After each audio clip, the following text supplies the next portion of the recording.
Yeah, and I think Virgil van Dijk was a big one for us. I think we treated him in a different way and said you can't go, and that didn't work well for us. It didn't really. I was going to ask you about that because that's a very similar situation to what Steve Parish will be dealing with now with Mark Gay, in that he thought he was going to Liverpool. He'd done a medical. I know Virgil didn't get quite that far initially, or maybe he did, but obviously he ends up staying. They've got an unhappy player on their hands. How did you get Virgil van Dijk back on side?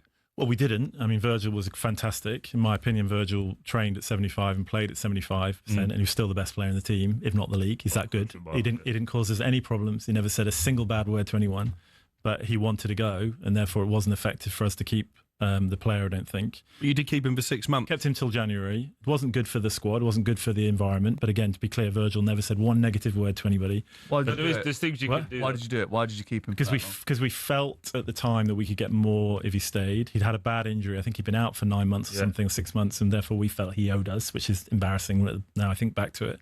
But there was also some contact from Liverpool we didn't love. It was embarrassing how we handled Liverpool transfer saga, but we didn't love what they did. Former Southampton CEO Martin Semmens has lifted the lid on Virgil van Dijk's controversial move to Liverpool. Liverpool broke their club record to sign Alexander Isak on transfer deadline day after seeing the Sweden international help force an exit from Newcastle United. But throughout the summer, the Magpies had been adamant that the striker was not for sale. At one point, it looked like the Reds might have been made to wait in their efforts to sign the 25-year-old, only for Newcastle to soften their public stance towards the end of the transfer window. Consequently, Liverpool were successful in their efforts to sign Isak. But prior to the Reds concluding a deal for the striker, supporters were reminded of the club's previous record signing of Virgil van Dijk. The Dutchman joined Liverpool in a £75 million deal from Southampton in January 2018. But his move only came after the Reds had been forced to end interest in the centre-back the previous summer, as they were accused of making an illegal approach to Van Dijk. In an official statement at the time, the club said, "Liverpool Football Club would like to put on record our regret over recent media speculation regarding Southampton Football Club and player transfers between the two clubs. We apologise to the owner, board of directors, and fans of Southampton for any misunderstanding regarding Virgil van Dijk. We respect Southampton's position and can confirm we have ended any interest in the player." That did not stop Liverpool from revisiting their interest the following window and landing Van Dijk in a £75 million deal. Looking back on the transfer saga, former Southampton CEO Martin Semmens has now admitted he considers it embarrassing how the Saints handled the situation at the time. Lifting the lid on how Liverpool's conduct had angered Southampton, he also conceded that forcing Van Dijk to stay put at St Mary's backfired on the club. "Virgil van Dijk was a big one for us," he recalled on TalkSport. "We treated him in a different way and said, 'You can't go.' It didn't work well for us. We didn't get him back on our side. Virgil was fantastic in my opinion. He trained at 75% and played at 75% and was still the best player in the team, if not the league. He didn't cause us any problems. He never said a single bad word to anyone, but he wanted to go, and it wasn't effective for us to keep the player. We kept him until January. It wasn't good for the squad or the environment, but to be clear, Virgil never said one negative word to anybody. We felt at the time we could get more if he stayed. He'd had a bad injury. I think he'd been out for 6 to 9 months, and we felt that he owed us, which is embarrassing now I think back to it. There was also some contact from Liverpool we didn't love. At that time, probably a little more for the morals. He had already met Klopp before he told us, but in the end, he did a very good job for us, and we sold him for a good price." Alexander Isak's immediate behavior following his £125 million